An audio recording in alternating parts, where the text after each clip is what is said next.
Ladies and gentlemen, I'm not going to make a video about this subject and pretend that women aren't treated differently in the world around us. Women are, in many cases, discriminated against because they are women. And that is reprehensible. It's disgusting and it shouldn't happen. And we've seen it here recently in Australia where women are not feeling comfortable and safe at work because of alleged predators living in the workplace environment, and that is absolutely, without a doubt, just heinous. It's horrible. That's not what this video is about. It's not about argue about this, argue about that. No, it's not about that. I'm just trying to rationalize all of this because there are a lot of people right now out there who are angry, and combine that with the enormous amount of misinformation that is available to people, it is a recipe for disaster. This is a subject that gets rehashed anytime someone talks about women in the workplace. The gender wage gap. Now, I've made 2 videos on the gender wage gap all the way back in 2019, as did countless other people. Australian women are earning around $240 a week less than their male counterparts. The median woman is paid less than the median man across all sectors in the UK. You make $1,273? Yeah, what do you make? 78% of that? Think about that man in your office who does the exact same job as you, but makes way more money. It is no wonder that with all this information out there telling women that they do not earn as much as men, that so many people believe in the wage gap.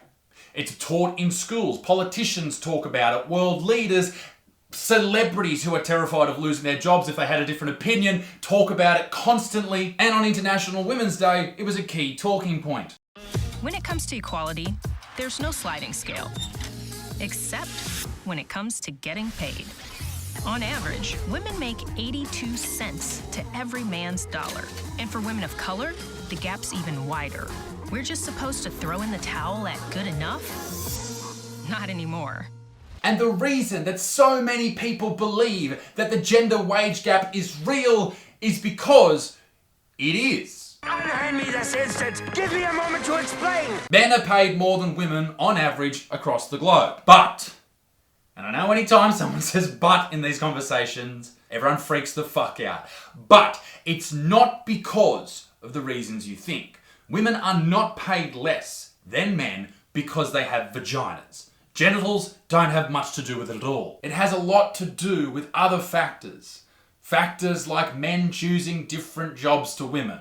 For example, men are more likely to choose a career in the mining industry than a woman is. That is a higher paying industry, and therefore that bumps the numbers up. Conversely, women are more likely to choose a job like nursing, which isn't paid as much as people in the mining industry, and you can argue about that, but the numbers speak for themselves. They're not paid as much, and therefore the numbers are bumped down. Women are far more likely to work in a part-time position than a full-time position in comparison to men. In fact, in March 2020, just under half, 44% of Australian female employees worked part-time hours compared to about 18% of male employees. Now, why is that? Men on average work longer hours than women. And there's also so many reasons that that may be the case as well. Men on average work more hours than women in the office. Why? Probably because we're all assholes. We don't give a fuck about nice things in life like getting home, having a family and being good people. That may be the reason. But the most important and significant variable in all of these comes down to babies. Women choose to have children.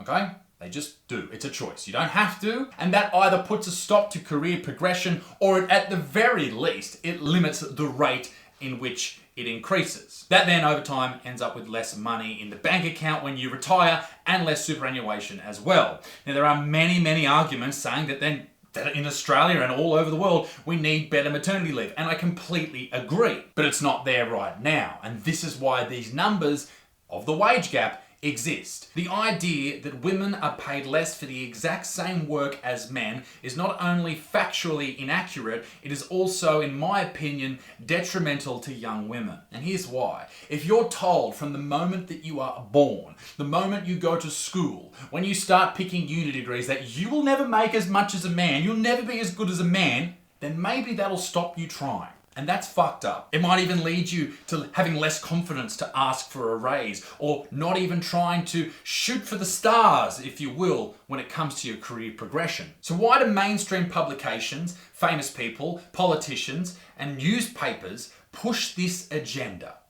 Well, if they don't, they would be destroyed by the vocal people that push this shit constantly. Take this video from CNBC that they created just recently. Here are 6 common myths you hear about the pay gap and how to convince the deniers that it's real.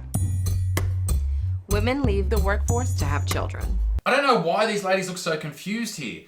Women do. Maternity leave may be shit, but the point isn't that maternity leave is shit, it's that it's a choice. Women make this choice to have a baby. You don't have to have a baby. It's not that women want to leave their jobs to take care of children, it's that they're forced to. A lot of men and women in the US don't have paid family leave. Research shows that women will take unpaid family leave, but men refuse to. Once again, it's a choice. It sucks, but it's a reality. Having to compromise between your career progression and a family. Men simply work harder and work longer hours. I don't think so. On average, women spend more time than men doing housework and caring for kids and older family members. And while women are at home doing domestic work, men are able to log more continuous work hours. So there you go. They're talking about these women who are at home doing unpaid work or raising a family, and the dudes who are still at the office, maybe they're working extra hours now to pay for the family. Is this sexism? Maybe. Or maybe it just has more to do with the dynamics of a particular relationship. Because in some situations, you'll find that the female is the breadwinner and she will stay at work and work those long hours and the dude will be home looking after the kids. I think it's a case-by-case situation. Men are more educated than women.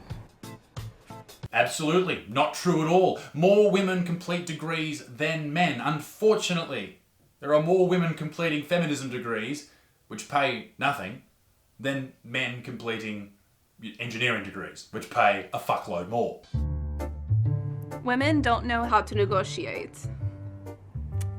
It's true that women are less likely to negotiate job offers, but that's because when women ask for higher salaries, they are viewed as high maintenance, demanding, and often penalized. Who gives a fuck how you're viewed? If you want more money, ask for it. Do the work, make sure that you've got everything backing you up, and then ask for it. People probably think a man who's asking the same question is a fuckwit too. Who gives a fuck? Ask! Men pursue higher paying careers.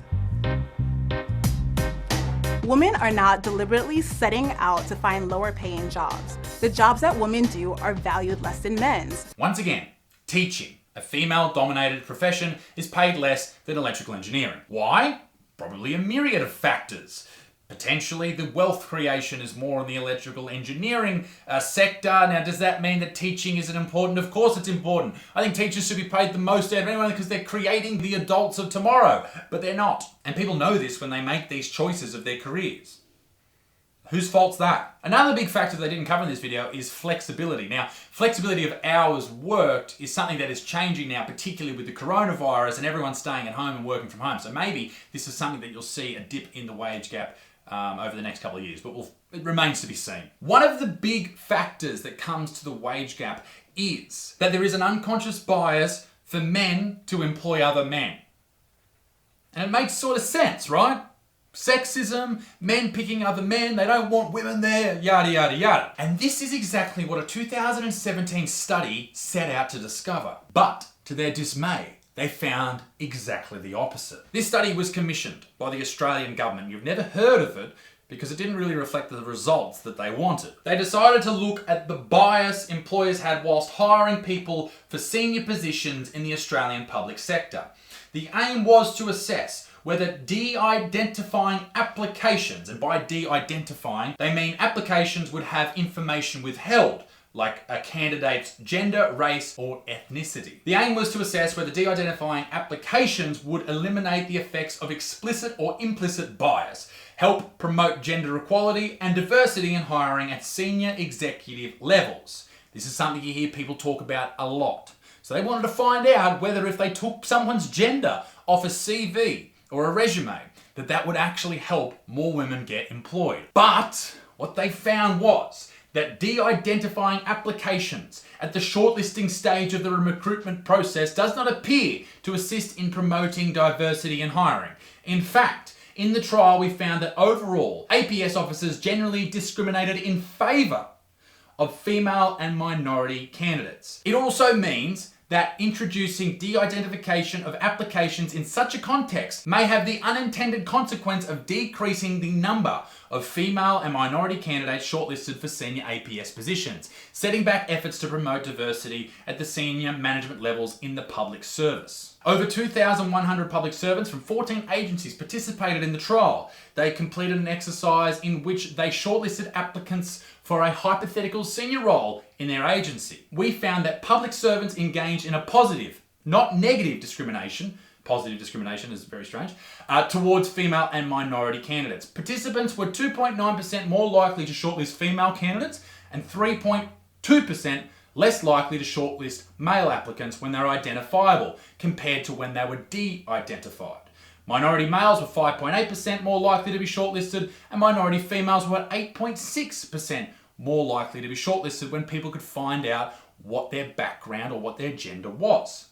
The positive discrimination was strongest for Indigenous female candidates, who were 22.2% more likely to be shortlisted when identifiable compared to when the applications were de-identified. Are these people getting picked on what colour their skin are, what they have between their legs, rather than what's on their CV? Yes. Interestingly, and this is a big one too, because they always talk about men in these hiring positions, male reviewers displayed markedly more positive discrimination in favour of minority candidates than did female counterparts. Particularly people who are 40 years or older displayed stronger affirmative action in favour of both women and minorities than did the younger ones. This study flies in the face of unconscious bias that men are deliberately not hiring women and therefore affecting the wage gap. But it was never mentioned by the media. I can't imagine why. So to wrap this all up, the wage gap is real, but the idea that sexism is the only factor that causes it is nothing short of a lie. Now, if you want to help me increase the wage gap, come and see me live. I'm doing an Australian tour. The link is down below. Ladies and gentlemen, be a good motherfucker. Peace in the Middle East. Bit extinct. Keep it moist. Toodle. Bye bye.